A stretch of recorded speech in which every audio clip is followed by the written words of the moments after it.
Hello everybody and welcome into the Manny Rays NOMA Truck Series. Playoff action kicks off here tonight at the Music City Nashville Superspeedway. Thank you all so much for tuning in.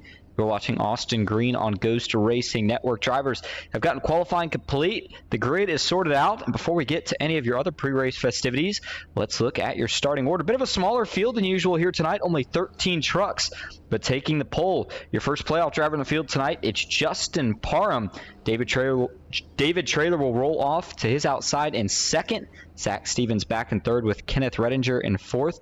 Chase Greer in fifth. Joey Hickox rolls off from that sixth position. Back in row number 4, it's Matthew Fritz and Dylan Paws. Colton Hardy back at that ninth spot. Clinton Woodby rounds out your top 10. Sam Boutwell starting back in the 11th position. Bill Hales rounds out the outside of row number 6 in 12th. And then rounding out your field here tonight is Brody Benty, another playoff driver. He will start from the rear. All right, as drivers begin to roll off the pit lane here, looking at your race info, we are in the NOMA Truck Series. 140 laps is the distance. 75% fuel, 4 sets of tires, 1 faster pair as always. Fixed setups, and then there will be a stage break at the end of lap 35, the end of lap 75, and then 3 green light checkers, of course, if we were to need them.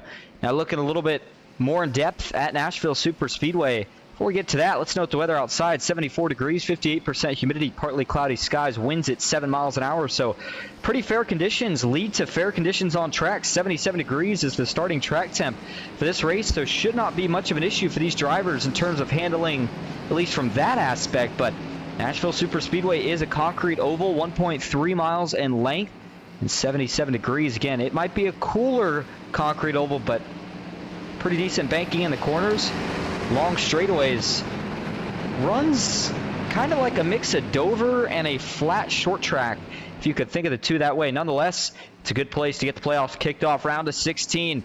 Who is going to be a champion? It all starts here. Here we go into the Geico restart zone. Green flag in the air. We're racing at Nashville.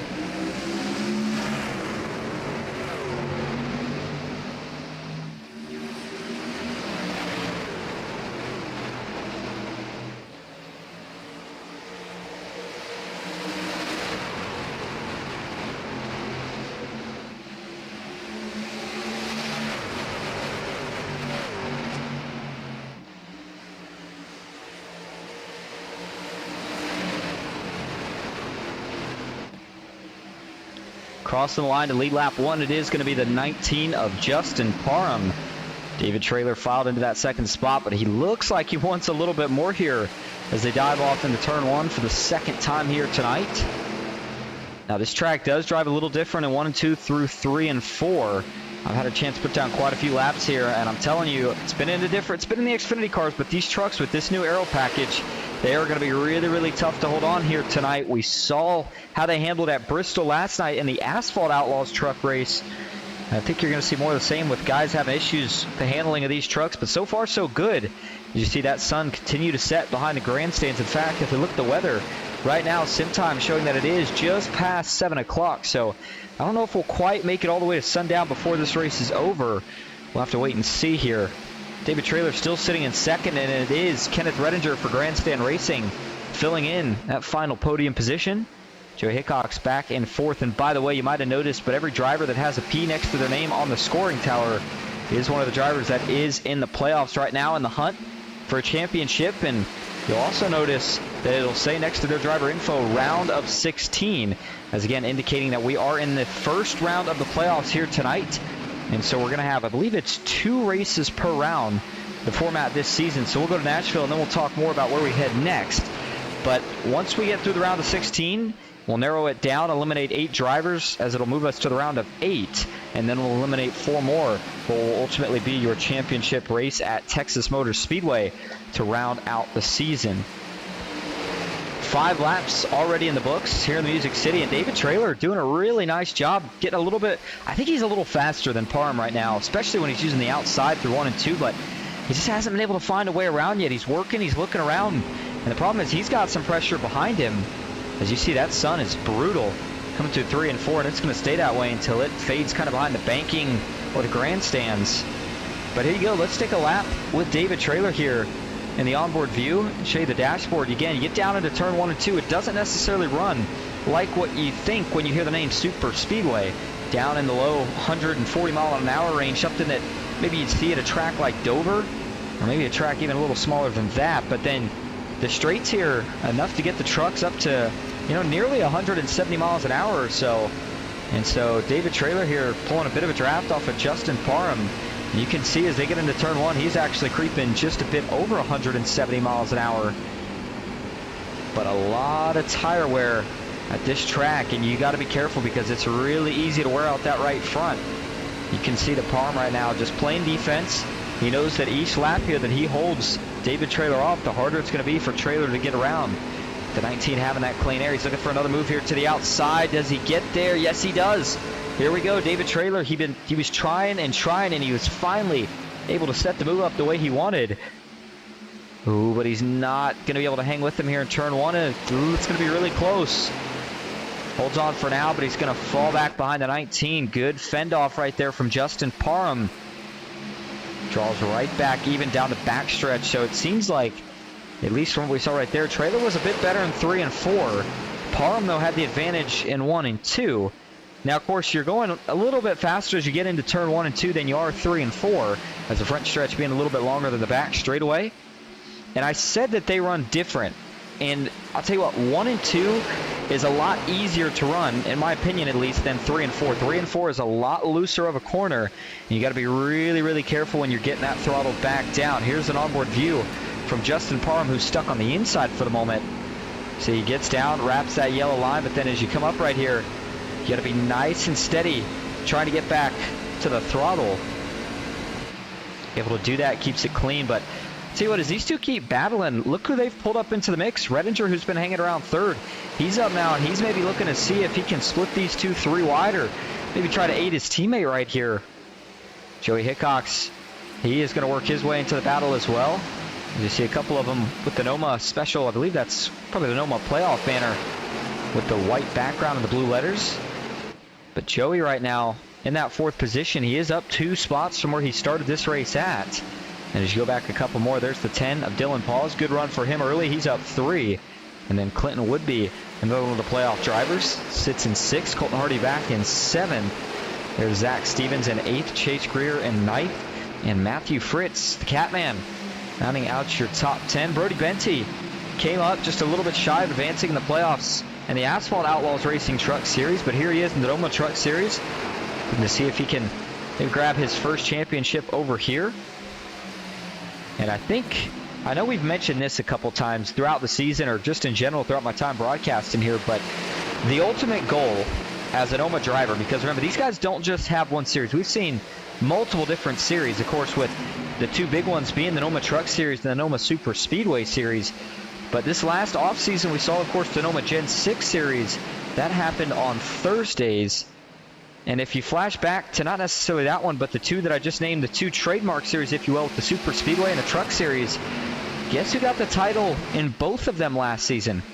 That's right. It was Joey Hickox going back to back. I mean, that's got to be the dream as a driver in a series, or I guess I should say in a organization, if you will, is to get a championship in any series that they have.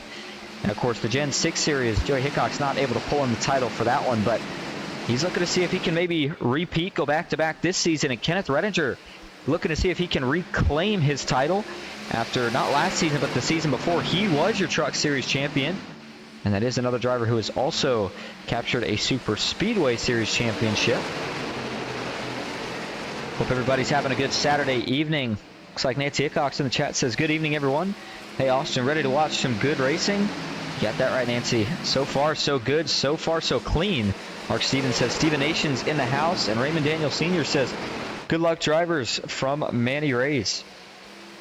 By the way, sponsor of tonight's race, Blue Ridge.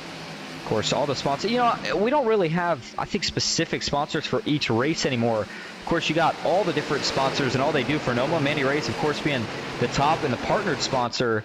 And then you look back and you look at some of the other sponsors who have been around for a little while as well. H&H Tractor, and I might miss some here, so I apologize if I do, but you got H&H Tractor. Spino Graphics Design did not hop back on board this season, but of course Blue Ridge Auto Group did. Rhino Linings of Bristol, new partner this season, along with M&M.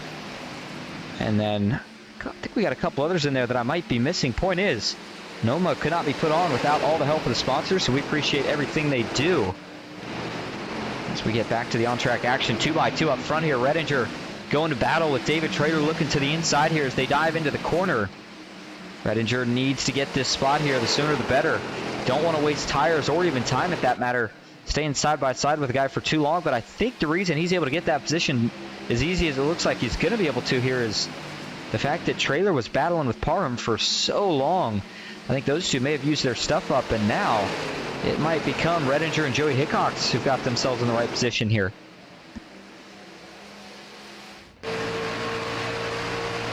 So as David Traylor files into the second spot down the backstretch, Joey Hickox moves up to third. Parham falls to fourth after sitting on the pole and leading the most laps, or just about the most laps up to this point. As Nancy says, Austin, did I hear you say that ties the first of two races for the top 16? I only see 10 playoff drivers tonight. Maybe it won't hurt those who couldn't be here tonight. And so, yep, sure enough, Nancy, you called it right. Not all the playoff drivers that are in the round of 16 were able to make it tonight. And yeah, you can see that on the board. I know I'm missing a couple of them, but actually I can pull up a little stat sheet here and tell you all the ones that I don't see here tonight. And I know a couple of them had issues. One of the ones that couldn't make it due to an issue he was planning on make it, but had another issue come up, was Wesley Phillips. So that was a playoff driver who you don't see here tonight. Jay Stinson, he's out, I believe. I forgot if he said he's out on vacation or out of town, but that's why he's not here. Then you go back, look at Keith Prince, not in attendance here tonight. Neither is Kevin Winker. Mark Beverly doesn't look like he was able to make the race here tonight either. And so there's already 4 or 5 of them. Riley Gomes, I'm not seeing his name in the field. That's another playoff driver. So you nailed it, Nancy. 10 drivers just by making the one here tonight are going to have a pretty good shot at advancing to that next round. And the guys who weren't here tonight that'll be back, say, next week, they're going to have a lot on their hands as they're going to potentially need a win for a few of them to have a chance to get in and advance. As Kenneth Redinger does continue to lead here. Let's go to the back of the field and check out Bill Hales. Remember, the Daytona winner for the NOMA Truck Series, kind of caught everybody by surprise with that season opening win. And since then, it's won a little flat for the 53. But again, that win along with the consistency through the rest of the regular season has gotten him into this first round of the playoffs. And he'd like to not let it end there. Wants to, of course, advance into at least that round of 8. I feel like as a driver, you know, I know I do a lot of broadcasting, but even as a driver, the goal when you get to the playoffs, of course, you got to look at your season in perspective and decide, you know, what realistically do you feel like you can achieve. But I think for any driver, the goal is to make it at least into that second of the 3 rounds that we normally have in, most playoff formats for any league. So you get into the first round. That's just a good season put together. Usually they get you into that first round, but to get into that second round, that's where it gets really, really tough. And a lot of times you'll see guys that surprise themselves by making it just to the second round are the ones that end up making it to that championship and ultimately that final round. So we'll see what Bill Hales can do here tonight and into the next race next week. And then there's Brody Benty, the driver out of New Philadelphia. For DC Motorsports, Matthew Fritz for Venom Racing. The Catman had a good looking scheme last week, and now he's back to one of the originals. Good looking scheme. He's got the Manny Rays sponsors there on the side quarter panels and on the rear tailgate. His number 29 Chevy Silverado. And he's looking to see if he can set up a pass on his teammate Chase Greer, last season's Rookie of the Year. I say Rookie of the Year. How about regular season champion? Give that title a little bit of a boost. He runs just behind Zach Stevens. So right now, Venom Racing, with a couple drivers struggling. Colton Hardy, though, he's up 2 positions from where he started, well inside the top 10. And then Dylan Paws, I think maybe one of the biggest non-playoff driver surprises in terms of the effort he's putting in so far tonight. He's got himself in 6th and the highest running, again, of the non-playoff drivers in front there of Colton Hardy. And then you've got Clinton Woodby rounding out the top 5. He's up a handful of spots from where he started this race at. David Traylor has fallen back to 4th as Parham has gotten around him, and Joey Hickox was able to get around Traylor as well. But Redinger on rails right now. He continues to stretch this lead out more and more. Now we're only 25 laps through this race, and we do have a couple stage breaks still to go through, with one coming up here in just about 10 laps from now when we cross the line this next time. And so Redinger looking to hold on to that point. Nobody will take tires either until that point, but 4 sets in total. And don't forget that includes the set they're on now. So you got 3 sets laying in the pits. That's not very much for a race of this length. So you're going to, of course, take one here at the stage, and then you'll take one at the end of stage 2. And that leaves you with 1 more for strategy setup from there on. So we'll see how everybody decides to go about it. But I don't really see too much tire strategy at play. Maybe something when we get into that final stage, unless you decide to risk it and maybe not take any for one of these, or for this first stage. But I just don't think it's worth it with the amount of time that you would lose, of course. See the lights starting to come on around the track as, again, the sun continues to go down. There's a view of the grandstands. Virtual crowd showing up as the field crosses a line. That makes it 27 laps now complete. Sam Boutwell for Grandstand Racing, really shocked to not see him make the playoffs this season. Made the transition over to Grandstand Racing and had a couple really good runs with a couple of big opportunities at a couple of super speedways, but just couldn't quite make it happen. Had a good run last week in the All-Star race, but of course that was not a points-paying race. By the way, last week's All-Star race winner was Jay Stinson, who again isn't here this week, but he'll be having that momentum to carry into the race next week. And by the way, I mentioned your regular season champ being, of course, Chase Greer for the Truck Series last season. But you look at this season, and we look at the season points for who got the regular season championship, and that goes to none other than Kenneth Redinger. And so I don't know if he got any extra bonus points for it or not, but I mean, a regular season championship almost to a degree can be harder than the normal championship, because that's just about trying to accumulate the most points through all those races, and you have to be consistent through the entire season to make it happen. And then the other big, well, I guess I should say, what we were wondering was going to be the other big question this season was, how was the team battle going to be looking? And the way it stands, I'm not sure exactly who may have took the team point win. Let's see if we can figure it out here. Venom Racing, of course, I think had the biggest team this season, although I don't know if they necessarily came out on top. Yes, they did. Venom Racing looks like they were your regular season team championship winners. And so, well, they placed first in that category. Grandstand Racing came in second. Asphalt Outlaws Racing came in third. DC Motorsports fourth. M&T Motorsports in fifth.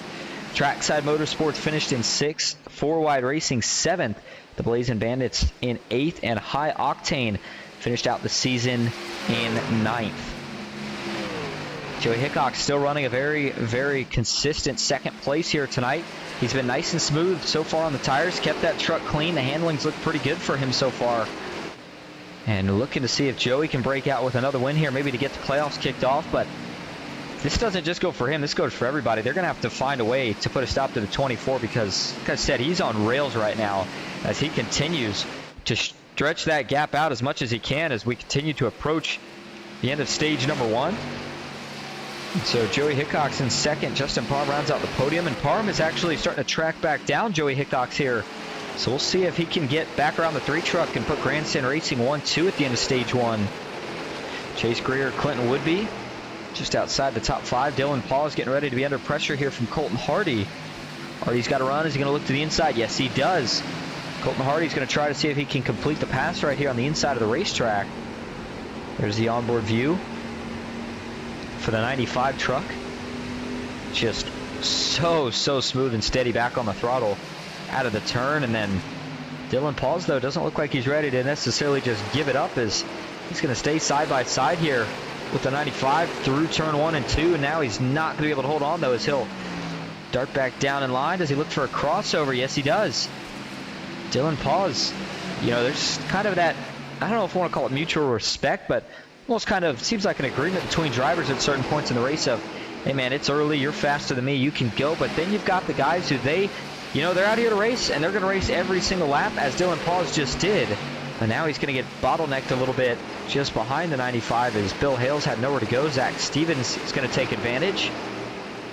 34 of 140 complete. And that means that up front for Kenneth Redinger, he will be coming to 1 lap to go here in stage number 1. No traffic in sight, neither ahead nor behind. And so the real battle here, at least for now, is going to be the battle for second, as can Justin Parham find a way to get around Joey Hickok's here this lap. Going back a couple spots even further. Oh, Stevens gets tagged. Did he get turned? Oh, he's still trying to save it. Come on, Zach, hold on to it. Yes, he does. Boy, that was a big moment. We'll have to go back and look at it, but through 3 and 4. Didn't start on the pole, but it didn't take him long to get there. Dominance early here for Grandstand Racing. Kenneth Redinger takes stage 1 at Nashville. Joey Hickok's going to hold off Justin Parham. It looks like Trailer will hold off Chase Greer. And then that intense battling that we had is isolated now as Bill Hales will beat Dylan Pauls to the line. All right, man, caution is out. And caution is out for the first time here tonight. Again, scheduled for that stage break. So Kenneth Redinger, a very dominant showing here through stage 1, takes a win.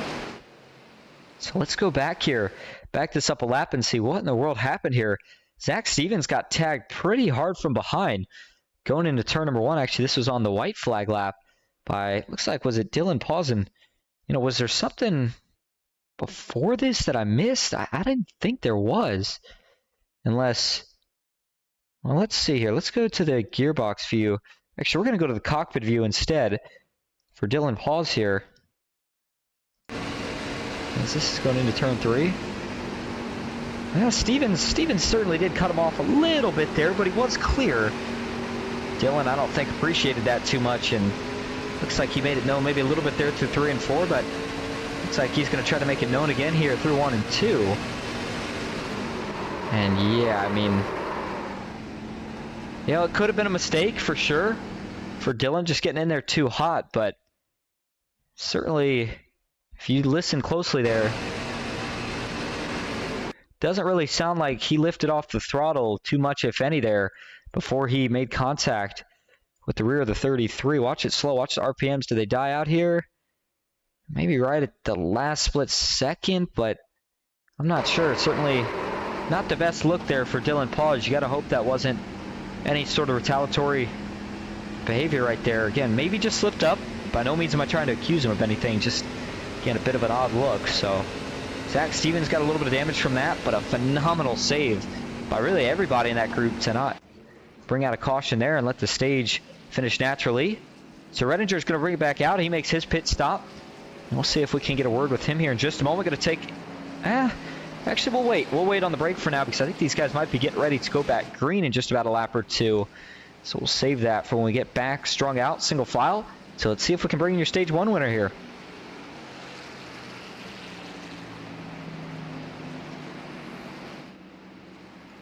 Hey, Kenneth, this is Austin up in the booth. You got a copy? Yeah, I got you. We get the stage 1 win. It's playoff time. Every stage is important, and how does it feel to be the first stage winner of the playoffs?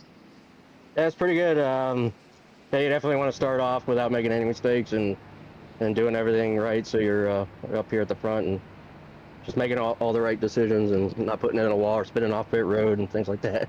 But yeah, so it's pretty good. Well, it's certainly been a clean run so far now. Big question I got for you. You're one of the veterans of the Truck Series. You've been around for a while. We raced here last season, but with the new aero update, all the things that have changed, have you felt anything different with the truck so far tonight? I think there's definitely a little bit more aero push. But even there, when I was behind both of those guys there for a while there, I was able to just save my tires, and I was able to get by them. So I think as long as you take care of your stuff, you could overcome that aero push that you get off. All right, well, thanks for talking to us again. Congrats on the stage 1 win, and we'll see if we're talking to you at the end of stage 2. All right, thank you. There you go, Kenneth Redinger. And I will say, certainly has not been nearly as bad as I was expecting here tonight. Again, I've seen, 2 tracks here since the update, broadcast-wise, and it was a super speedway with Talladega and a short track with Bristol, and the things these trucks were doing were stuff that, I've never seen here in my, maybe year and a half, 2 years, whatever it's been in iRacing. So still kind of new to everyone, but Redinger's saying, at least on track right now, the only big handling thing he's felt with it, you got to assume that goes for most of the field, has been a little bit more aero push, and that being when you're behind a truck and running in the wake, your truck feels a bit tighter. All right, here we go. Green flag is back in the air. Stage 2 is underway at Nashville. Good restart for Kenneth Redinger. His teammate Justin Parham is able to take second right out of the gate. Grandstand Racing gets lined up. That sets us up for a lot of the race to be up back. Oh, Matthew Fritz, hold on to it. No, he's not. He'll go back around onto the racetrack. 29 goes for a slide. No caution yet. Oh, he gets it back going. Wow, I can't believe that didn't draw a caution. 92 of Clinton Woodby. He got off in the grass as well, and there we go. Now the caution will fly. I think that was a decision by race control. I think that's a good decision at that. They were right on that edge of where it would have drew the caution in terms of being on the racetrack. And I think Fritz maybe met that mark, but had been slowed up too much for it to be called. So that's the first non-scheduled caution, non-stage caution here tonight. It flies on lap 41 here, on the first lap, the restart, if you will. Let's go back and take a look at what sparked it here. Cold tires, everybody trying to find a spot in line here, and I think that Matthew Fritz, Clinton Woodby tangle up here after Fritz gets a little bit loose. Yep, 29 starts to slide here. He's trying to save it. You can see Clinton Woodby's trying to check up, realizes he's not going to be able to miss him, so Woodby tries to dive low. He does, he saves it, but then Fritz here, just slight overcorrection it looks like. And once he gets turned going back up the racetrack here, would be nowhere to go. He slides in. Now again, that didn't look too bad for either truck, so I don't think they're going to have to worry about using their fast rear here yet. And I got to believe this is just a case of cold tires on a restart. You got to be very careful here. That's another thing I kind of forgot to mention about this track. Maybe not as prevalent here in the trucks as it is in the Xfinity cars, but that first lap or two, as the tires are still trying to get warm, the back end is really unstable, and it's just a little bit of a slide, and Fritz almost hangs on. It's that last steer back to the right that catches him off guard and yanks that truck around. And then for Clinton Woodby, does a phenomenal job keeping it off of him here until, of course, the 29 eventually spins back, but nothing Clinton could do here. He's waiting, and then is able to at least get back on the brakes, though, just before the contact, which certainly helped, of course, minimize the damage. Take another view here from TV1.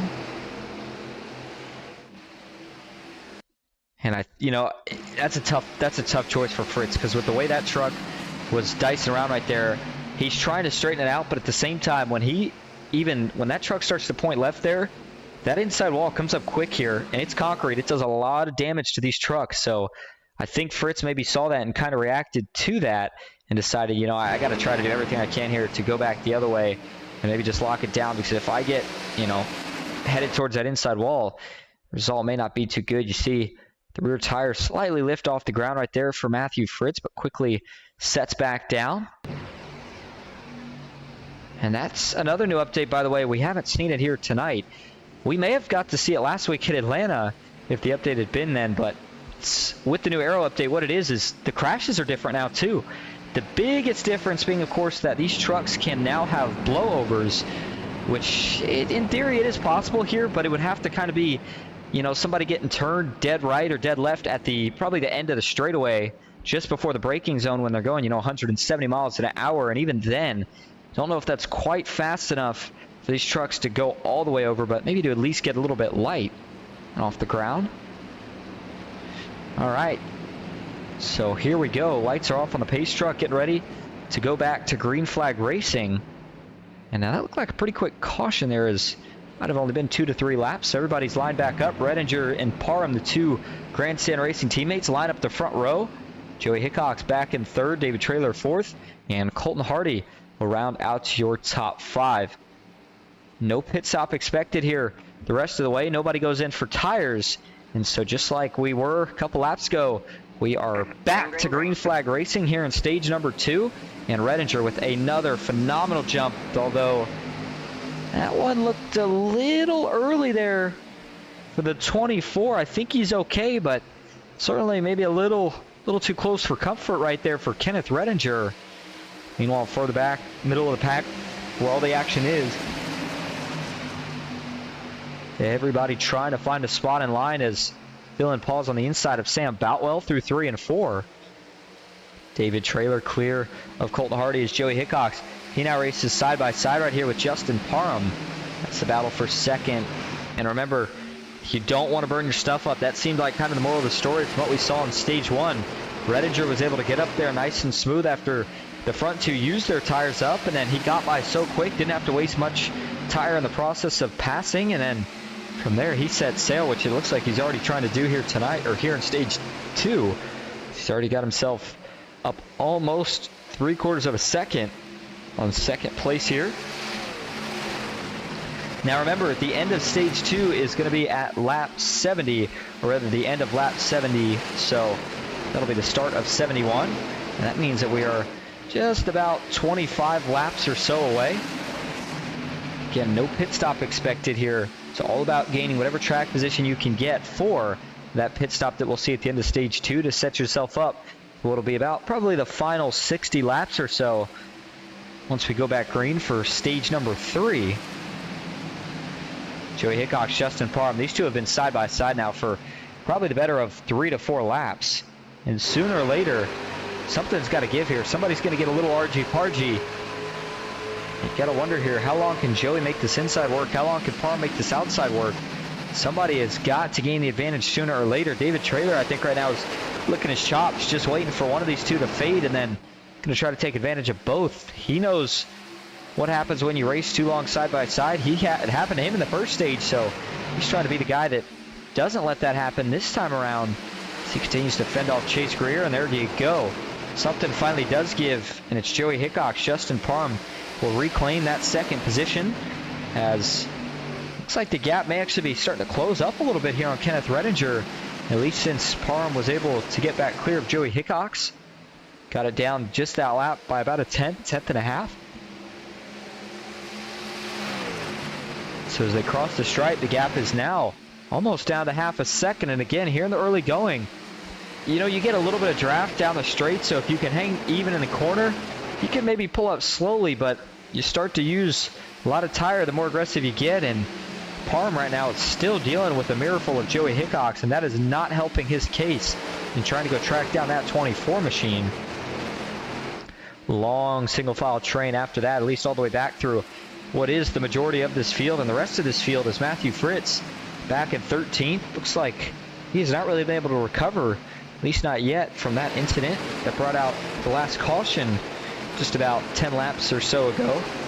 So on the track map there, you can see still within, you know, a straightaway of the leaders, but already almost 5 seconds back as Dylan Paul sits in 12th. Zachary Stevens in 11th, Clinton Woodby in 10th. And you've got Bill Hales 9th, Brody Benty in 8th, Sam Boutwell 7th, Colton Hardy 6th, Chase Greer in 5th, David Traylor 4th, Justin Parham 3rd, Joey Hickox, looks like he actually retook that spot here from Justin Parham in just that last lap. And so Joey now back to that second spot. Parham fades to the final podium position. David Traylor, he's under fire now from the 8 of Chase Greer. Chase Greer, I mean, another thing that I feel like we don't give enough guys credit for, and, you know, especially the Truck Series here, is how clean some of these guys are throughout the season. It's, you know, some of the names that maybe we don't call out as much for, you know, consistently being in first or second, but, and he's not the only one, but you look at a guy like Chase Greer, always putting together these clean runs, never causing any trouble with anybody else on the track, make sure he keeps the truck in one piece, at least of his doing, and always able to keep those consistent runs. And then, you know, when you have consistent runs, you're going to have good runs too. You mix in a couple good runs with multiple consistent top 10, top 5s, you're going to have a good season and a strong chance in the playoffs. And Chase Greer, I look to see him go really deep this season, maybe all the way to the championship 4. Driver out of Johnsonville, South Carolina, looking good so far here tonight. Up one spot, he is in that 4th position. He's going to be looking for more here before this stage is all said and done. 53 of 140 complete. So what we're going to do is take our first break of the night. We will go side by side so you don't miss a thing. Stick with us. We'll be right back at Nashville.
Welcome back to the Blue Ridge 186 at Nashville Superspeedway. First race of the round of 16 for the NOMA Truck Series playoffs. And you can see now, as we come back from break, at least in the distance, we've gone to just about full nighttime here in the sim. And if we look at it, it is now 8:14 sim time. And so that would certainly explain why things continue to get darker as the lights continue to get brighter. And that means that handling could potentially change a little bit. There's a scenic view showing you exactly just how much the daylight's changed since we started this race. Sun now has just about set all the way. So no longer an issue for the drivers. But the big question is track temp. And what has it done? And the answer is not much. In fact, it's actually heated up a degree from where it was when we started this race at. And so that means that handling is certainly not going to change too much, although you wonder, has air temp dropped down? And again, the answer is not too much, a little bit. And so as we look, Kenneth Redinger continues to lead, 60 of 140 laps complete. And by the way, if I accidentally misspoke earlier and said the end of stage 2 at 70, it's actually at lap 75. And so again, it's going to be probably at the end of that, or rather when we get back on green, somewhere around 60 laps or so to go. And so Redinger just looking to hold on here for another 9 laps, as he has by far been the most dominant truck of this race. Has shared the laps led category though here tonight with, of course, Justin Parham and David Traylor, who've had some work of their own. But here you go. I mean, Redinger obviously on an island all by himself, but the battle for second, it's still pretty fierce. In fact, you could throw, I'd say, second all the way back through 6 at this point under a blanket. Colton Hardy, by the way, now the highest running non-playoff driver, and it's just him, Dylan Pauls, and Sam Boutwell, the 3 guys who are non-playoff drivers that are in the field here tonight. And so Joey Hickok's trying to fend him off. Oh, Parham looked for a dive. That was a little bit of a late look there, but Joey had the bottom opened up, tried to close it off, and he was able to fend him off that time. But I just don't know how much longer this 3 truck can hold on to second with the speed that 19 of Justin Parham seems to be showing right now.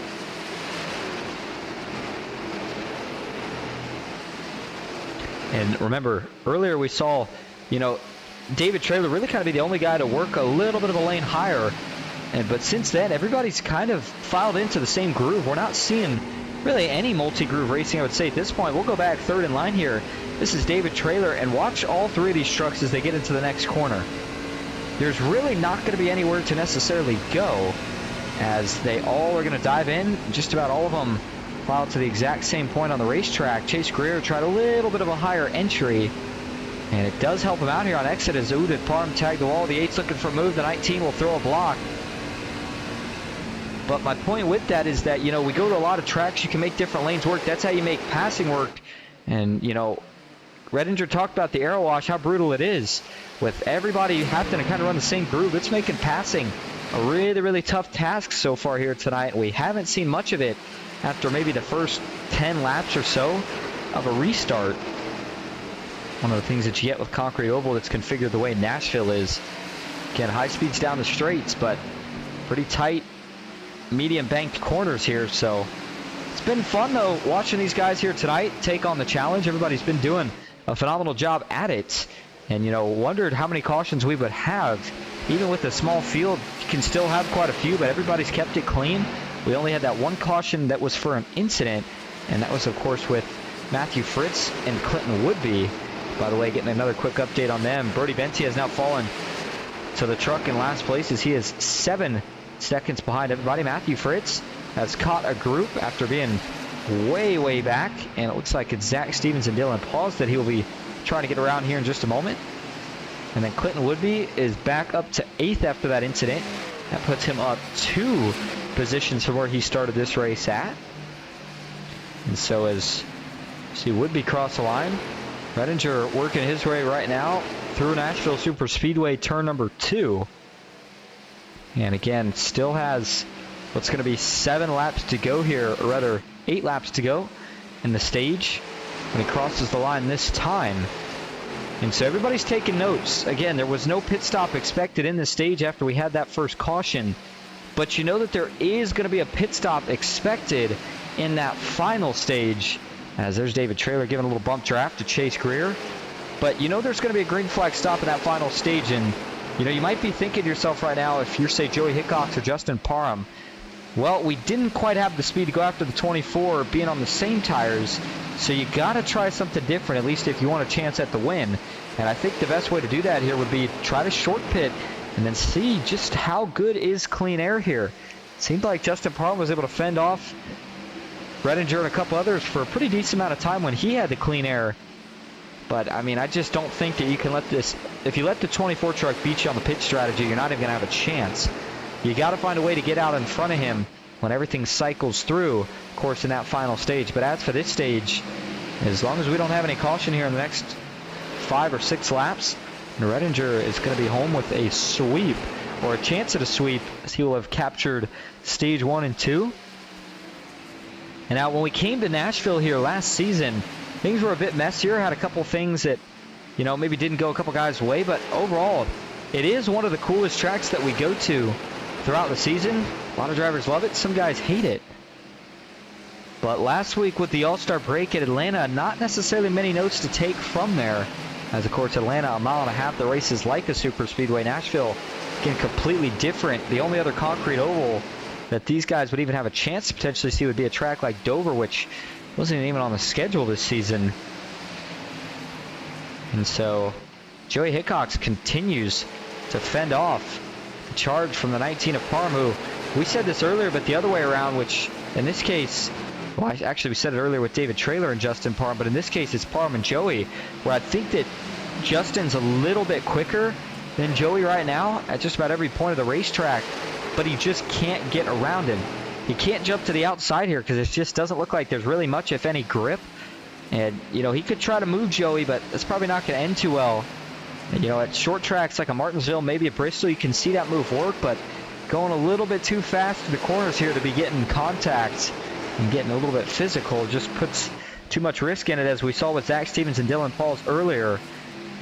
The near wreck after Dylan got into the back of Zach Stevens into the corner, and Stevens did everything in his power with the help of everybody else in the group not hitting him to save that truck. And now David Traylor, Bill Hales going to go side by side. Good recovery, by the way, for Bill Hales, who's now up inside the top 5 after struggling a bit in stage number 1. So Bill is going to be able to fend off, or rather get past David Traylor there through 1 and 2, takes that spot. And interestingly enough, the way these trucks drive through turns 1 and 2, you can almost fade up to the wall. It almost feels like the wall kind of wraps, kind of warps, I don't know what the word would be, but almost warps to the shape of your truck on exit, whereas 3 and 4 is a much more abrupt kind of angle with where the wall arches out at. And so watch what I'm talking about here. Big sweeping entry into turn 1. Get down by the yellow, and then you can get on the throttle a little bit sooner, because look how the wall almost kind of fades out, curves, and it's a nice smooth approach onto the backstretch for Redinger. But then 3 and 4 is a little different here. You enter in a little bit lower, and then watch the wall here. It's going to be much more abrupt as you get on the exit of the racetrack. And right there, you got to make sure that you've got the truck straightened out, but you also don't want to get on the throttle too soon. It's easy to get those back tires spinning, get that truck looped around. White flag in the air, 1 lap to go in stage 1 for Kenneth Redinger. The gap right now between him and any of his opponents here is second place is the closest one. Joey Hickox 3 seconds back. So not going to have to worry about anything here as he'll cruise it through 3 and 4. Got the job done in stage 1. And now he's going to get the job done here in stage number 2. Kenneth Redinger, great start to this race. He wins stage 2 at Nashville. Joey Hickox is able to hold on to second. Had to fend off Justin Parham there for a good portion of it. But it pays off.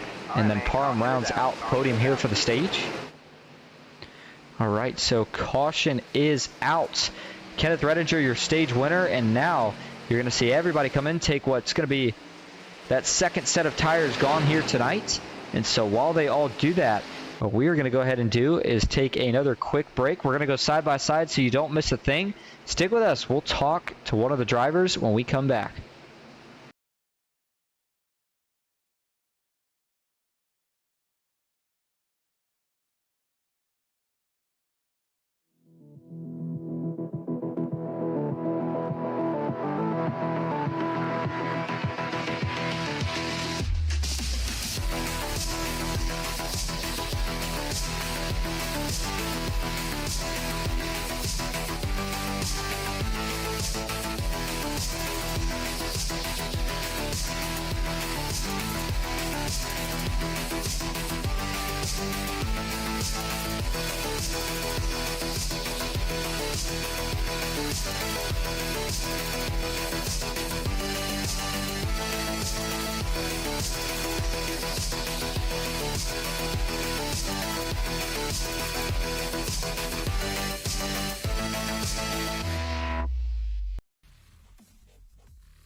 Welcome back to the Music City Nashville Superspeedway, where Stage 2 has been wrapped up. Stage winner is Kenneth Redinger.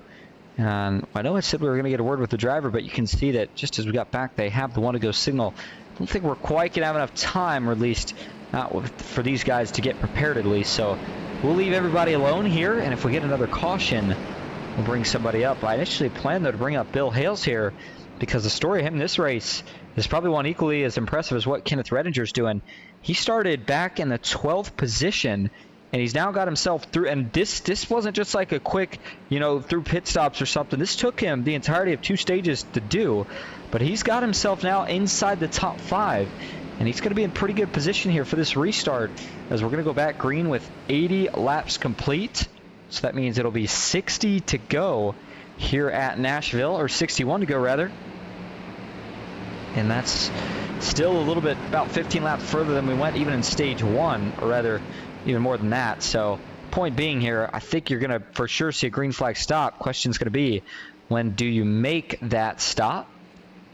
All right, here we go, back into the Geico restart zone. Final stage, the first race of the playoffs is underway, back green at Nashville. Good restart again for Kenneth Redinger. Boy, nobody has been able to come really even close to matching him here so far tonight. As man, Woodby almost got 3 wide into the corner right there with Boutwell and Hardy. And I can tell you that would have not ended well. Oh, it still may not end well. Wow. Another big moment there between Sam Boutwell and Clinton Woodby. Man, these restarts have been really, really sketchy here tonight. There's been a couple of close calls for a lot of your playoff drivers. Now, implications, of course, tonight not nearly as high as they would usually be, as Nancy noted it at the tip of the broadcast, and it's true. There's 6 of the regular, or the playoff drivers that are not here tonight due to a variety of reasons, if you will. So, everybody that just made it here tonight is going to have a pretty good chance of advancing to that round of 8. Of course, you need to stay consistent and have a decent week next week, but certainly helping your chances just by making the race here tonight. The better finish you can get, better those chances are going to be. If Redinger can lock in the win here tonight, where he's obviously been the most dominant so far, then that would solidify his chances of making it in to the championship 4. As Joey Hickox runs second right now, Kenneth's teammate Justin Parham back in that 3rd spot. Then there's Chase Greer in 4th, Colton Hardy in 5th. Bill Hales back in 6th, Sam Boutwell in 7th. Clinton Woodby 8th with Zach Stevens in 9th, and Brody Benty currently rounds out your top 10.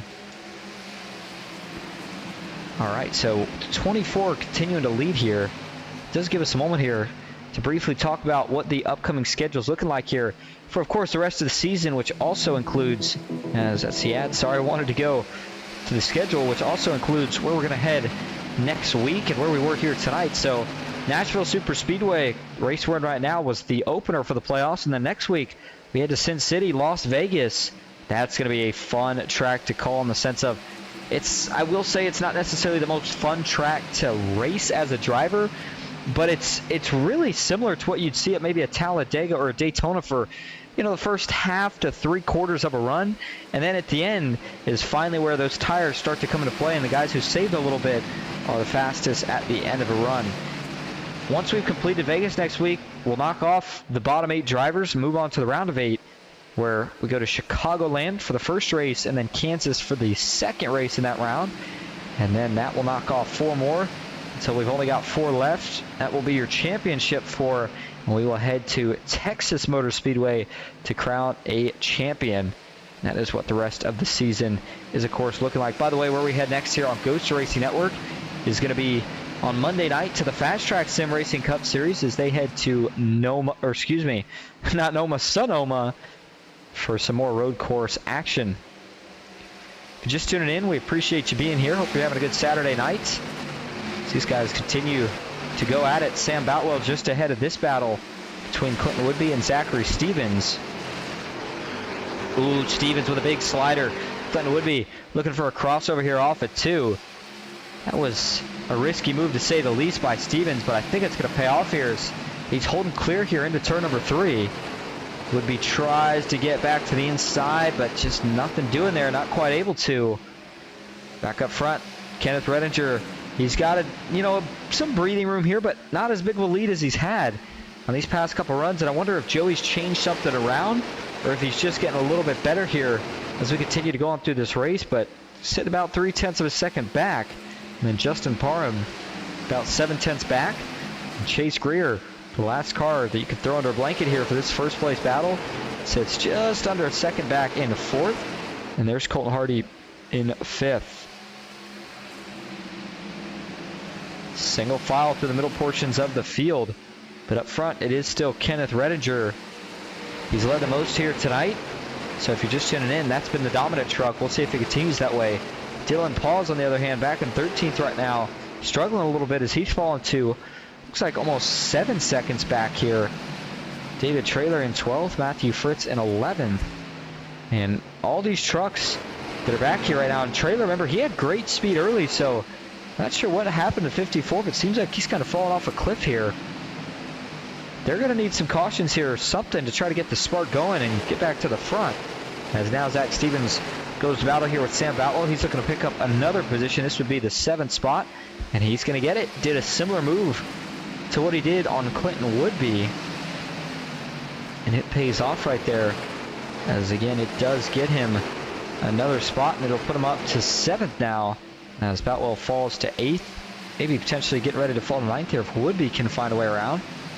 And then Parham and Greer are still sticking pretty close together, and Joey Hickox, Kenneth Redinger, they just continue to get closer and closer together here. Joey trying to, the problem for Joey here though is the closer he gets, the harder it's going to be to, really stay close and obviously get any closer, because he's running in the wake of that truck, and the closer you get, the worse that weight gets. That's where you get all that aero push that Kenneth Redinger was talking about earlier in his interview.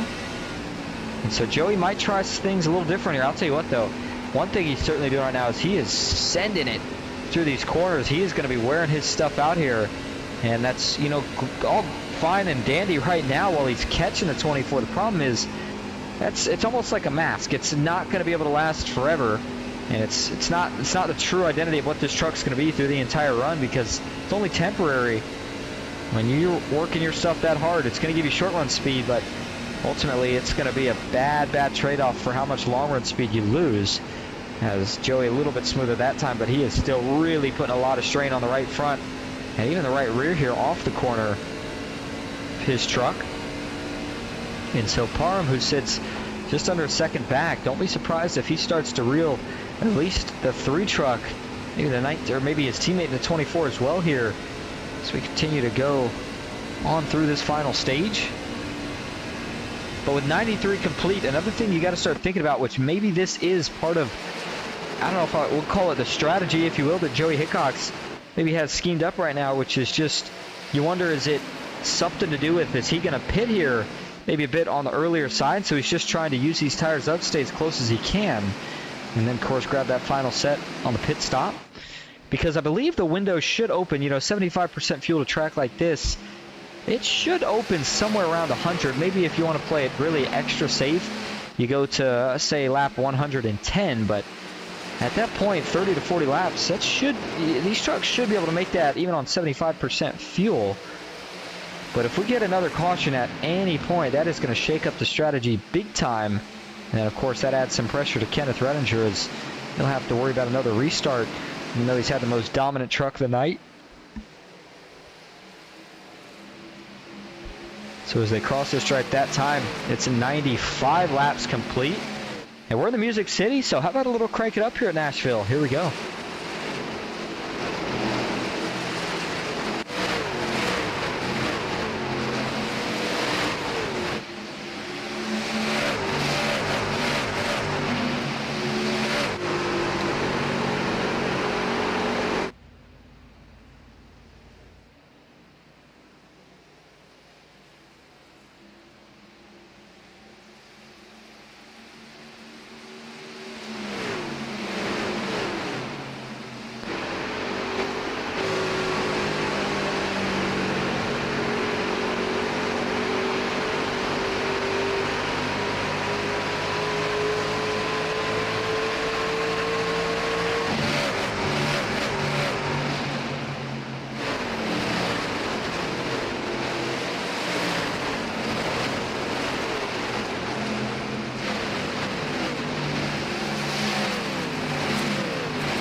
All right, and that'll do it for tonight's segment of Crank It Up. I hope everybody did enjoy.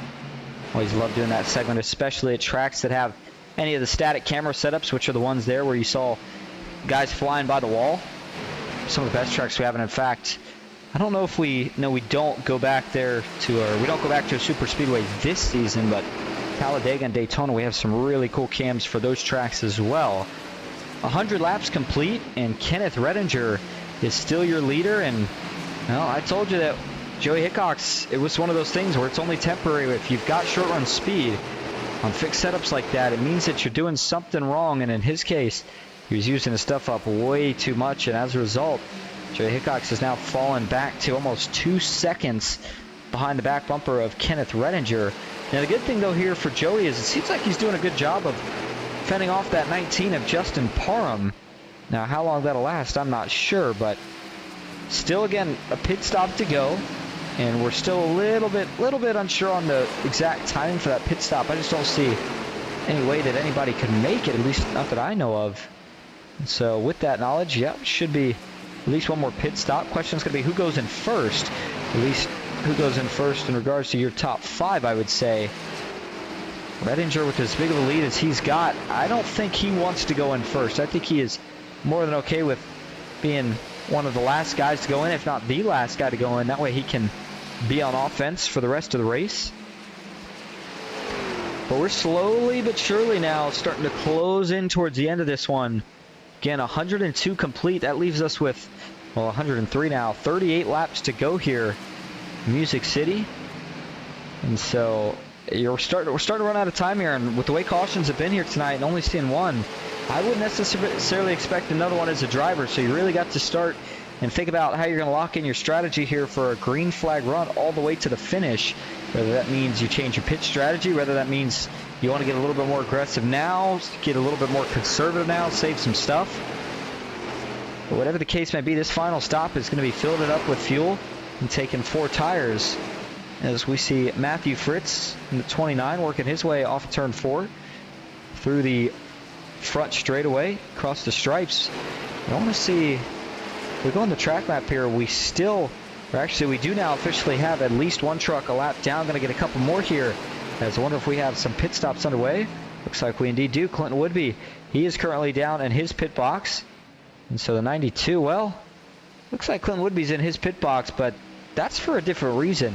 He's got damage there, and pretty significant rear end damage at that. Let's see where he gets it here. Did this fall off, or did he have more contact here? Let's rewind this here and take a look. Watch the 92 here. It's going to happen somewhere this lap. As gets off a 2 okay. Shooting down the back straight away. And watch the back end of this truck. Let's see, when does that rear tailgate pop off? Does he get any damage that causes it to pop off? Goes on the apron, looks for a pit stop, and that would explain that. And that's a big moment for Woodby. Yikes, that's a hard hit too. Into the inside concrete retaining wall. So that's Sam Boutwell behind. So what happens here is Woodby wants to pit, and Sam Boutwell, I don't know if he wasn't expecting it, didn't see it. Let's go to the cockpit view first here and maybe get a little bit of a better idea on it. So you see Woodby in the distance there slowing up, trying to go to the pits, and I think I got to pin that one a little bit on Sam Boutwell here. You know, I know he's trying to stay in the optimal race line, but you could definitely see well ahead of time there that the 92. Now, granted, well, I take that back here because what he's expecting, watch this right here, the 92 is going to go below the apron. At least that's what you're expecting. But then all of a sudden, the truck kind of bottoms out and he comes back up the racetrack. So in Sam Boutwell's defense, like I said, he's expecting that 92 to be getting on the apron right there, not to be shooting back up, even if it's just slightly onto the racetrack. And so as a result, he just can't react in time and barely clipped his back bumper. But I can promise you that that slight clip of a bumper sent him plenty more fast enough into the pits than he would like to be in. So it ultimately spun around. Uh-oh, Joey Hickox, Zach Stevens, some trouble of their own here as Stevens has turned around. Joey Hickox looks like he's been able to recover, but this was coming into the pits for 2 of the Venom Racing teammates as Joey's trying to get wound up. Joey just missed it. He missed it big time, and I guess maybe he didn't miss it. He got it. Oh, no. That is a big whammy right there as Joey missed it in the sense of he came way too hot, so he had to pretty much come to a full stop and then drive through the grass. But the problem is when he goes through the grass here, that's a teammate too. Zach Stevens is trying to make his way onto the pits, and Joey just slams him there right in the right rear. Never probably expected him to be there, and Stevens probably going, what the heck just happened, as he tried to find a way to loop it around. But it's going to cost those two any chance at a win in this race. And so now that will just help Redinger continue to stretch that gap out, as he's got it to 3 seconds right now. But again, things still all cycling through for pit stops, as Clinton Woodby with some more trouble here. This is on the back straightaway. See if he's trying to get back out of the way here, as that truck must still be more damaged than he was initially expecting or something. Well, it doesn't look like they're able to take the rear end on yet, that's for sure. So it's just 30 laps to go. Woodby, we'll see if he decides to call it for a night or if he tries to stay out here. You know, as a driver, you always want to stay for any extra points you can get, but in this case, you see Woodby being scored last. And, of course, not on the lead lap either, as David Traylor is the first truck currently sitting a lap down. Justin Parham going to make his final stop of the night right here. So with the 19 making his stop, the only guys that leaves out now that have not pit here, looks like, are Kenneth Redinger, Bill Hales, Matthew Fritz, Dylan Paz, and Sam Boutwell, with every truck behind that 5th place running machine of Sam Boutwell making their stop already, or currently in the progress of making their stop. But I'm curious to see how far behind David Traylor Justin Parham comes out right here, and the answer is a lot. I mean, big time. Traylor came in quite a bit earlier, but I mean, Justin Parham he's not even close here. Traylor's going to be in the middle of 3 and 4 by the time Parham re-enters the racetrack. And so that's interesting to me now, because I'm curious to see how this will shape out when Kenneth Redinger makes that final stop. Now for Redinger, he could, oh, well, speaking of, there you go, Kenneth Redinger made that final stop. Here he comes back out of the pits. David Traylor working through 1 and 2. It's not going to be as big of a lead as what he got on Justin Parham. However, it is still going to be a very, very big lead at that. Actually, I take it back. I said it wasn't going to be as big of a lead. I think it's going to be a little bit bigger here, as Redinger just getting back up to speed, and there's David Traylor through the middle of 3 and 4. So he's still got quite a few laps that he'd have to hold on. It's going to be just about 27 to go now. That's a tough order for David Traylor here to see, but he might have a shot by being this far ahead. He's got to find a way to hold on and stay ahead of Parham and Redinger, who, for his defense at least, they still have to get around the 8 of Chase Greer here. And Greer's still got a little gap on both of them. And then Redinger, of course, is going to have to get around Parham. So we'll see if those two maybe work together until they get through all the not lap traffic, but the traffic in general, before they start making moves on each other. Or if Redinger just tries to get right around the 19 when he gets to him here. There we go, 27 laps to go. Excuse me. And if you're just tuning in, we appreciate you being here. If you're watching the Blue Ridge 186 here at Nashville Superspeedway. Don't forget, next week we head to Sin City, Las Vegas Motor Speedway for the second race in the round of 16. Cutoff, the elimination race, if you will. And that's when we'll move on to the round of 8 the week after that. And so here tonight, a good run was crucial for everybody, and I don't know exactly how the points are going to shape up until they're made for this week, but I mean, Clinton Woodby right now 8 laps down. I know we said that just about everybody that made the race here tonight is going to have a good chance of making the next round, because we're missing 6 of the playoff guys that, of course, weren't here tonight. But Clinton Woodby finishing in 10th here is what it looks like. I just don't see him getting anywhere near those 8 laps back, as he's also got Zach Stevens, Matthew Fritz in front of him. They are both a lap down and waiting to get their laps back. But 25 laps to go. Dylan Paz will claim the lead, or has been claiming the lead here for a couple laps, as Sam Boutwell sits in 2nd. And those are the 2 drivers that are yet to pit. And then David Traylor, the first to pit of them all, still sits in 3rd. Colton Hardy looks like he's making some moves to the field. Got himself up to 4th. Chase Greer still sitting in 5th. And look at this.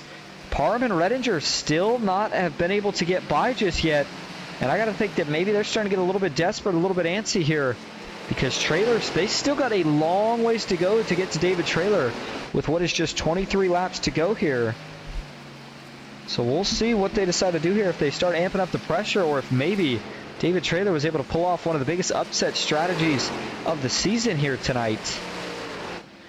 So we'll leave it with that for just a moment. We're going to go take what should be our final commercial break, as long as everything stays green the rest of the way. But we will go side by side, so you don't miss a thing. Stick with us at Nashville.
Welcome back to Nashville Superspeedway, closing in on the end of this one. And, well, unfortunately, the strategy that looked like maybe it was going to play out with one of the biggest upsets of the season isn't going to work out for David Traylor here, because there is Justin Parham and Kenneth Redinger.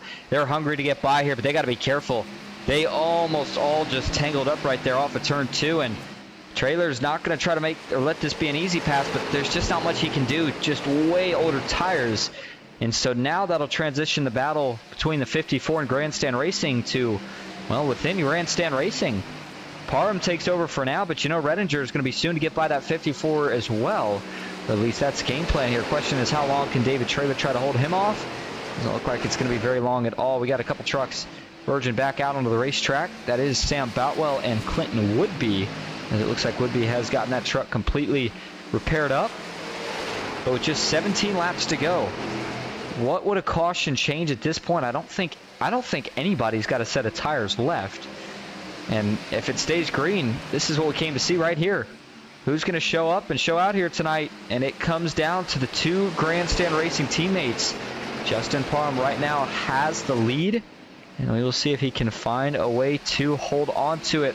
Redinger's got fresher tires, but Parham's got clean air. That's the big battle right here, and that's the name of the game. That's why you try this strategy, so that you can get the lead. One guy's on defense, one guy's on offense. But you know what Redinger's not going to do here?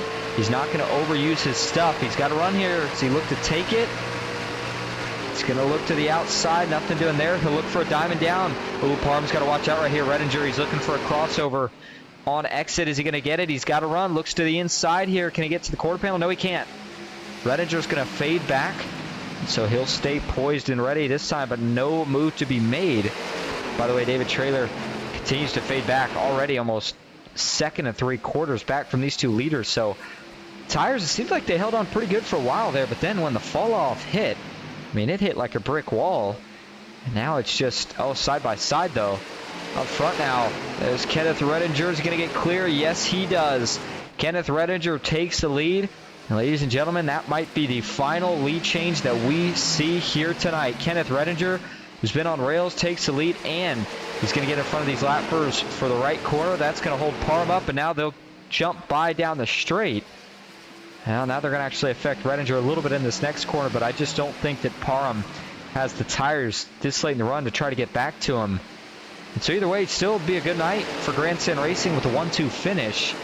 But man, you know, Justin Parham is saying, man, if only I could have got there, as he gets a bit of a run down the back, but not going to be anywhere near enough to make another move on this 24. Especially with these two lap cars on fresh tires, they should be scooting away from these two. So there they go. So 12 laps to go as they cross the stripe this time. A couple more chats that we may have missed. Nancy Hickok's talking about some of the good saves and with Joey and his mistake. Nancy says, Joey and I live in Northeast Florida. The temperature yesterday was 99, today 98, tomorrow 99. Monday 99 again, but we will get rain late Monday. Maybe lives about an hour north of here. Same heat for him. Yeah, you got that right. I live in Melbourne, Florida, and it's been brutal. Can't imagine how it is in the more inland portions. Zach Stevens, major trouble. Watch out. The 33 stuck up against the wall. Everybody got to dodge him here. I don't know what happened here, but this is a major issue here. You got to hope this doesn't bring out the caution. Is he out of fuel? All right, man. Oh, it is. It's going to bring out the caution. Oh, are you kidding me? David Trailer, his eyes are probably going to light up because that's caution he might have needed to have a chance of this thing. I cannot believe what just happened. Did Stevens run out of fuel? I mean, let's back this up and see if we can find out. I think, let's see, first off, when does he hit the wall? How long was he slow here? Oh, he ran out of fuel. Or did he though? Let's see here. Listen to this truck here.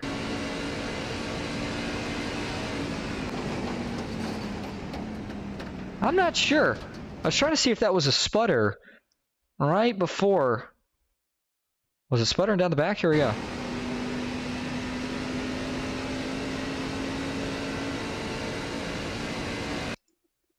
Watch the gauge here. It's really, really tough to tell. There's a little flicker, and then he's into the wall at that point. I wonder if he didn't run himself out of gas. But it's weird, because you almost wonder if that's the case. Why doesn't he just pull down to the apron right here? I mean, he's clear for plenty of time to get low, get low, get low, get low, but he doesn't. He just stays up top and actually draws the caution. I mean, you hear obviously the truck's off at this point, but I mean, I'm just really not sure what happened there to Zach Stevens. You know, you could maybe wonder, did he blow a tire? But I don't think that was by any means the case here. Just a really, really odd look. Gets up into the wall and then just never comes off of it. And so what that does now is actually, I want to go back and take one more look at that from the TV static cam. As there's Stevens still at a slow pace, but this was when it initially started right there. And that truck had no power, so very interesting scenario. We had an idea on what happened there to Zach Stevens, but either way, as we go back live, boy, has this has made things interesting. And I'll tell you what, we said 4 sets of tires here tonight. There's a chance that may have been a little bit of wrong information. It's starting to look like from, I think Jay sent us the info, but I think he's on vacation, so by no means am I putting it on Jay. But that should have been, because I know we initially got info that it was 4 sets of tires.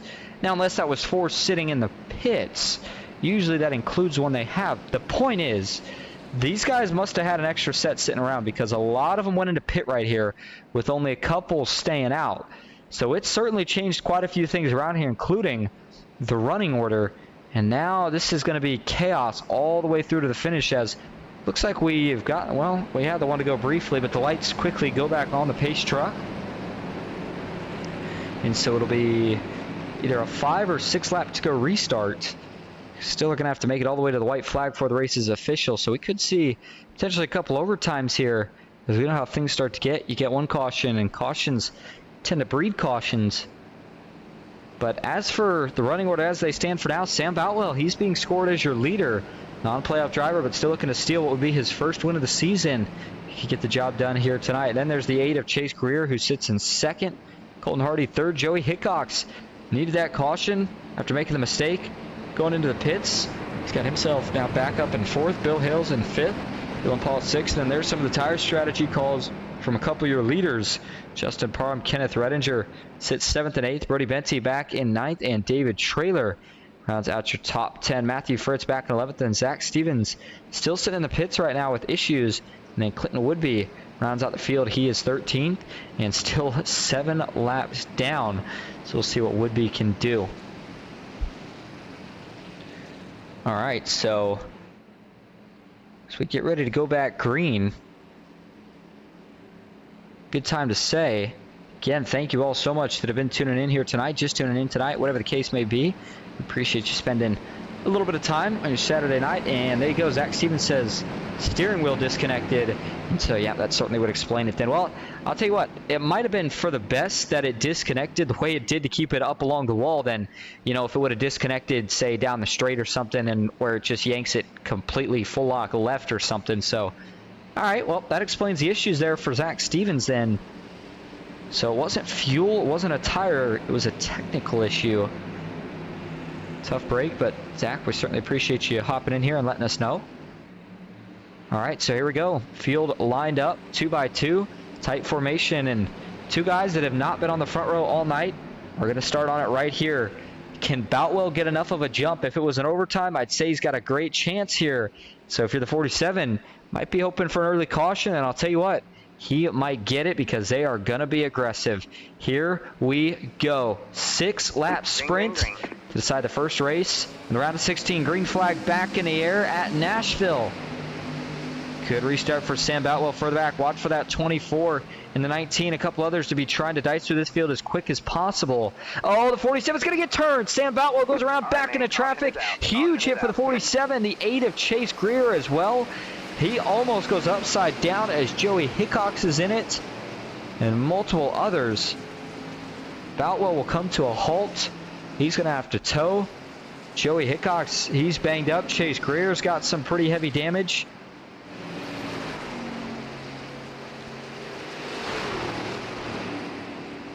Yikes. Not sure what happened there. From the initial view, he got sideways. I'm not sure if he got help. I thought maybe he got turned, but again, I had to glance over pretty quick. So let's see if there was contact here indeed for Sam Boutwell or not.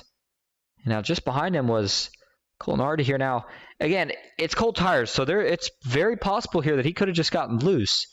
Here we go. Let's watch from the chopper view. Watch 47 here. As there's definitely contact there to the right rear. Now, whether or not Boutwell was, maybe already struggling a little bit here and trying to keep the truck under him, that's a different story. Colton Hardy definitely had a much bigger run, and like I said, he definitely hit him in the back, which is what kind of finished the job. But let's go to the onboard view here for Sam Boutwell and see if was he already loose. Nope, Boutwell was not loose, just taking a slower line through the corner. And Colton Hardy was just not quite able to keep it out of the back of him. This is the onboard view for Hardy. And watch how big this run is. I mean, gets down to the corner and just right to the back. The 47 turns around, sneaks by the outside, and then chaos out back because that was a huge wreck. Collected a couple of big names too. Joey Hickox, who we talked about, got a lucky break with that. Not so much for that lucky break. Goes out the window now with this caution. There you go. The 47 gets spun.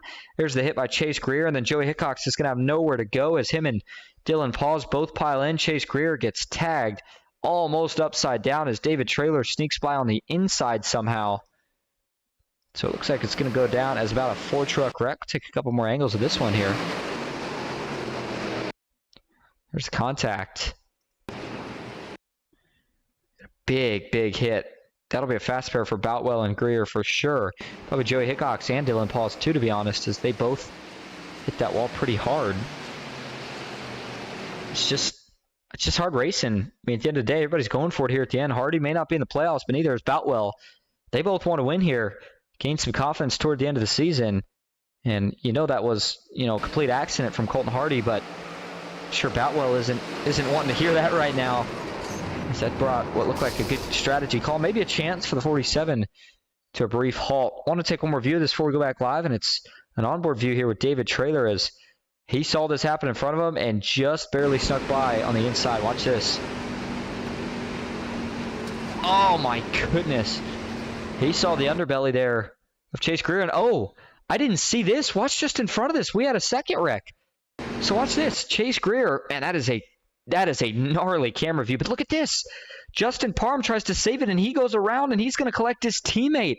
So Redinger and Parham actually get involved in this in a secondary portion of the wreck. Redinger takes a huge hit off the outside wall. Parham takes a similar shot. Oh, my goodness. We didn't even catch that initially, but that completely changes things, as those were two of the most dominant trucks here of the night, fresh tires, and they both got involved as well. Wow. Well, this is going to set us up for overtime, and it puts Colton Hardy as the leader. Bill Hale's second, David Traylor, who I think might be in a catbird seat here. Then Brody Benty back and fourth, and Matthew Fritz in fifth. We might see a first-time winner here tonight. If Colton Hardy can get the job done. Bill Hales, how about this? Talked about his slow but steady climb all the way to the front throughout this race, and he now finds himself on the front row for what will be overtime number one. By the way, quick reminder of the overtime rules here. It's a two-lap shootout, the green followed by the white and then the checkered, but we've got to make it to that white flag, so we got to make it around one lap here for this race to be official. And then, of course, won't throw any more cautions if we can make it to that white flag. However, if they wreck on that first lap and caution does fly, then we will rack them back up and try it again. And we have 3 total attempts, so we'll have 2 more after this if we need to. David Traylor in the chat says, let's go 54. And then Nancy Hickok says, you called it, Austin. Cautions breed cautions. Yes, they do, Nancy. And when it comes to the end of a race, it's a whole different beast from the rest of the race. It's no longer about getting in that rhythm. It's about running as hard, as fast as you can for a couple of laps, which is exactly what it's going to be right here. Going to get the fanned out camera view again because we're going to need it to see all the action. We're getting ready to have a short shootout to end it here in the Music City. Back into the restart zone we go. Green flag in the air. 2 laps to go at Nashville. Great restart from Colton Hardy. That's what he needed to do. Just get far enough out in front so that nobody can catch you here in these 2 laps we got to go. Oh, man, but David Traylor, he gets around. Look at this. Our 2 driver cams of the night are going to be the 2 that battle it out for the checkered flag. They all get off of turn 2 clean. Moving around 3 wide on the backstretch further back. Joey Hickok's trying to defend Dylan Pauls. He's not going to be able to do it. Through 3 and 4 they were. Can we make this thing official? Looks like everybody keeps it clean. Yes, they do. Yes, we will. White flag in the air. 1 lap to go at Nashville. Colton Hardy, man, I know he wants this one bad. Again, we talked about it. Didn't make the playoffs, but, in his fairness, he came into the NOMA season later than everybody else, and this is what he wants to see. David Traylor and Bill Hales going side by side out back, and that means that with 1 set of corners to go, he's going to do it. In a playoff race, a non-playoff driver, he comes in, he finds a way to steal one. First win of the season, Colton Hardy wins it at Nashville. See the excitement there? He's pumped up about it, as he should be. What a win. A little bit of contact on the prior restart, but he started in that prime spot, got a great restart, and he took full advantage of it.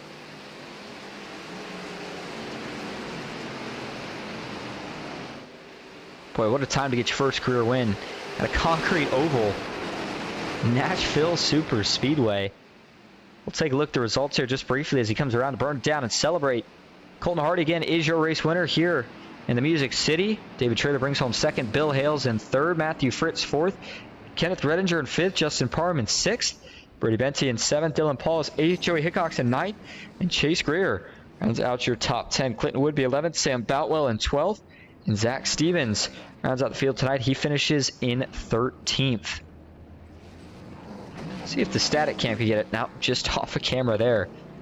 We go back to TV2, and a lot of guys giving him the congratulatory bump. As he continues to bring it around here to celebrate. We'll see if we get some burnouts here. There we go.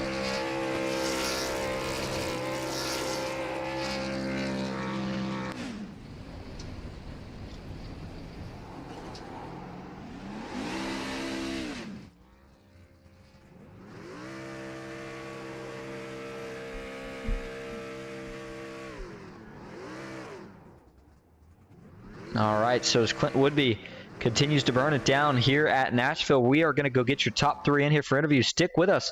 We'll be right back at Nashville.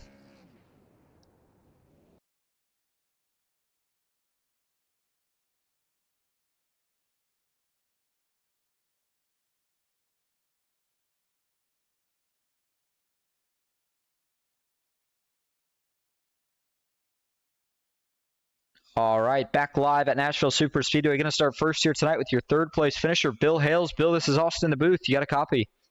Hey, Austin. How you doing out, buddy? Good. Well, man, what a great overall run. You bring home a podium, and I'll tell you what, it was a hard-fought one. You came all the way from the back, and slowly but surely, you made your way all the way to the front by the end of this thing. How'd you do it?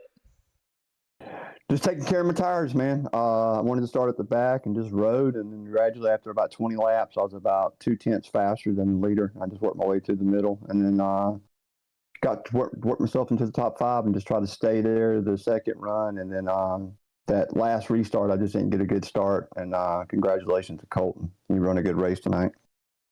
Certainly did, as you did yourself. Well, a good run tonight is going to certainly make things a lot easier next week, and the hopes to advance, of course, to the round of 8. So before we let you head out here tonight, is there anyone you want to thank or shout out? Yeah, I want to thank the NOMA Racing League. It's a great league. Also, thank you. Your streams are awesome, buddy. And also, thanks to our team. It's a great run for the team overall, and to the wife who sponsors the truck. It was a good night. Looking forward to next week. Absolutely, and thanks for talking to us. Congrats on 3rd place finish. We'll see you next week. Thank you, buddy. Have a good night. You as well. All right, that'll bring us now to your 2nd place finisher here tonight, David Traylor. David, this is Austin in the booth. You got a copy? Yeah, I got you, Austin. We bring home a 2nd place finish there at the end, man. I was wondering if you were going to have a shot at it. First of all, I got to ask, how did you manage to miss the wreck, that final wreck we had? I mean, the chaos, the view we had on the onboard, you saw the underbelly of Chase Greer. I don't know how you didn't T-bone him. Walk us through that first, and then we'll get to the next part. Yeah, there on that restart, I knew I was on fresh tires, and I was like, well, I know it'll get tight, but I'm gonna try to run the outside here, kind of a little NASCAR video game style. But I saw them wrecking, and I was like, well, I got cars below me, and they're wrecking up top, so I just kind of tried to shoot the gap. They hit the wall and went up, and I'm pretty sure the 8 came through the passenger side A post on the truck. So I was more surprised there wasn't more damage and more things to slow me down there. But yeah, I just kind of picked my lane and went for it. Well, for that final restart, I thought when you got clear 2nd, you were going to have a shot at him, but just seemed like maybe not quite enough. Was there anything that you felt like you needed more of? Anything you wish you would have done different there at the end? There at the end, once I got clear of the 53, I knew I had maybe 1 or 2 chances. But coming off of turn 2, it got aero tight. I had to pedal it just a little bit, and that was kind of all it took for him to get a good run down the straight. If I was going to make a move, I would have had to have made contact with him, and I don't like doing that to anybody, much less my teammate. So I just kind of settled for a 2nd there. And a good 2nd place run at that. So before we let you head out tonight, is there anyone you'd like to thank or shout out? Oh, yeah. First off, shout out to my teammates, Colton and Bill, obviously. We actually had a great 1, 2, 3 on the night. And then Brody and Dylan and Clinton. Had a little bit of a rough go for some of them, but overall it was a pretty strong team effort. Shout out to JC Newman, Rick LePage Designs, Mushroom Top T. They all kind of make this truck possible. And then thanks to my dad watching at home and my fiance for letting me do this, and you for putting the great show on every night. Well, thank you for talking to us. And by the way, I saw in the chat, David Traylor said, let's go 54. I thought it was you for a moment. But nonetheless, thanks for talking to us, David, and congrats again on the 2nd place finish. We'll see you next week. Yes, sir. Thanks, Austin. All right, now that'll bring us to your winner here tonight. First win of the season comes in the playoffs for a non-playoff driver, Colton Hardy. Colton, this is Austin the Booth. You got a copy? Yes, sir. Well, you come in as one of the underdog picks here tonight, and you steal one from all the playoff drivers. You get your first win of the season at Nashville. How's it feel? Oh man, it feels great. That's the first league win ever. So that's just a feeling I'll never be able to replicate. It definitely went down a little bit, not how I wanted it to. I was trying to get off of Sam there whenever he was losing it, but he was on old tires. There's not much I could do there. But I didn't think we had a fast truck all night. We were running 4th, 5th, 6th there for the longest time, but the way everything shook out and the way pit strategy shook out, it fell right into our laps, and we couldn't be any more happier. Yeah, certainly did. And man, there at the end, when you started to see him battling out back, I mean, we know the excitement, but what was going through your head? I mean, you had to still work hard on that final restart. Did you have a game plan going into it, or was it just running 2 qualifying laps as quick as you could? You're running hard. That's all you can do. I saw him get side by side on the back straightaway, so I knew as long as I had a clean 1 and 2 and a clean 3 and 4 on that final lap, it would be okay. So I just tried to keep it as clean as I could there and run as clean as I could on the last 2 laps, which it definitely paid off. Well, I know you're not in the playoffs, but a win's a win, and it's always a confidence booster, momentum builder. And how are you going to take this forward here into the rest of the season over here and, of course, in any of the other leagues you're running? Oh, we're going to take some confidence into Asphalt Outlaws and into NOMA for the rest of the season. So we're going to try to go pick off a couple more wins now that we got those butterflies out of the way, and we can go chase number 2 now. All right. Well, before we let you head out to go celebrate here tonight, is there anyone you'd like to thank or shout out? Yeah, absolutely. All my teammates from DC Racing here in NOMA and the winning bid, Blair Peterson. Check them out for some great card breaks, great diecast sales on Facebook, and everybody who watches and supports the leagues. I couldn't do it without everybody who does it. Thank you, of course, for talking to us. Again, congrats on the win. First of many, and we'll see you next week. Thank you, Austin. Great job.